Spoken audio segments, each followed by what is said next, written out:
어떻게 해야 잘 죽는 건지 9시 뉴스에서는 인간다운 마무리에 대해서 고민하고 또 질문해보고 있습니다. 의사의 도움을 받아서 환자 스스로 생을 마감하는 걸 조력 존엄사라고 합니다. 말기 암이나 병으로 고통이 극심한 환자들이 선택할 수 있는 이 품위 있는 죽음이다, 이런 주장도 있고, 자살을 방조하는 간접 살인이나 다름없다는 주장까지 여전히 논쟁이 치열합니다. 국회의원들 모두에게 이런 조력 존엄사를 도입하는 걸 어떻게 생각하는지 물어봤습니다. 100명이 응답했고 이 가운데 87명이 찬성한다고 밝혔습니다. 송락규 기자가 전해드립니다. 4년 전 피부병 주사를 맞은 뒤 척수염이 번져 복부 아래 하반신이 마비된 이명식 씨. 마약성 진통제에 의존하지 않고선 극심한 고통을 견딜 수 없습니다. 프레스 이거를 꽉 누르면 우리가 덤프트럭에 깔린 것처럼 그런 통증이 계속 있는 거예요. 이 씨는 고민 끝에 스위스 조력 사망 단체에 가입했습니다. 나는 사실 지금도 내가 죽을 수 있어. 어떻게 하면 난 두 손이 있으니까 움직이지는 못해도. 스위스의 한 조력 사망 단체에 가입한 한국인 회원은 117명. 아시아 국가 중 제일 많습니다. 의사의 도움을 받아 환자 스스로 생을 마감할 수 있도록 하는 조력 존엄사법이 지난해 국회에서 발의됐지만 1년 넘게 계류 중입니다. KBS가 서울신문과 함께 국회의원 전원에게 이 법에 대한 입장을 물었습니다. 익명을 전제로 답변한 100명 중 87명이 입법화에 찬성했습니다. 정당별로 보더라도 여야 할 것 없이 찬성 비율이 높았습니다. 허용 대상으로는 견디기 어려운 고통을 겪는 말기 환자를 가장 많이 꼽았습니다. 언론과 학계, 시민단체 등을 통해 논의하거나 국회 주도 또는 공론화위원회를 구성하자는 방법론도 제시됐습니다. 사회, 입법사법, 행정 각 분야에서 관심과 또 비판과 또 이런 여러 가지 역학작용이 동시에 일어나서 이 법안이 성안이 돼야 한다고 생각합니다. 그래야 큰 무리가 없다고 생각합니다.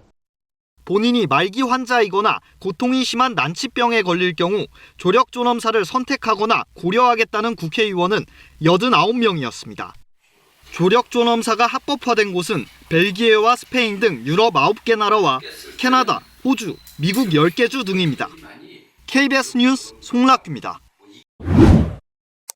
하지만 현실에서는 신중해야 한다는 목소리도 작지 않습니다. 특히 품위 있는 죽음을 위해서는 말기나 임종을 앞둔 환자를 위해 호스피스부터 더 잘 갖춰야 한다는 의견이 많습니다. 현실은 어떤지 계속해서 정세배 기자가 취재했습니다. 8년 넘게 재생불량 빈혈증으로 고통받던 권경상 씨. 몇 달 전 혈액암 말기 진단을 받으면서 호스피스 병동을 찾았습니다. 고통스러운 항암 치료 대신 다양한 체험 활동으로 일상의 의미를 찾습니다. 어저께 만들었고, 이거는 해바라기. 네, 저 부채는 이제 첫 주에 나가와서 만들었고. 정말 멋지게 만드셨어요.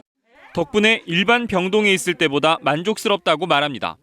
2달만 한 5kg 쪘으니까 많이 좋아진 거죠. 처음에는 이제 가려고 여기 많이 먹었는데 여기서 분위기가 너무 좋으니까 이렇게 많이 살고 있어요.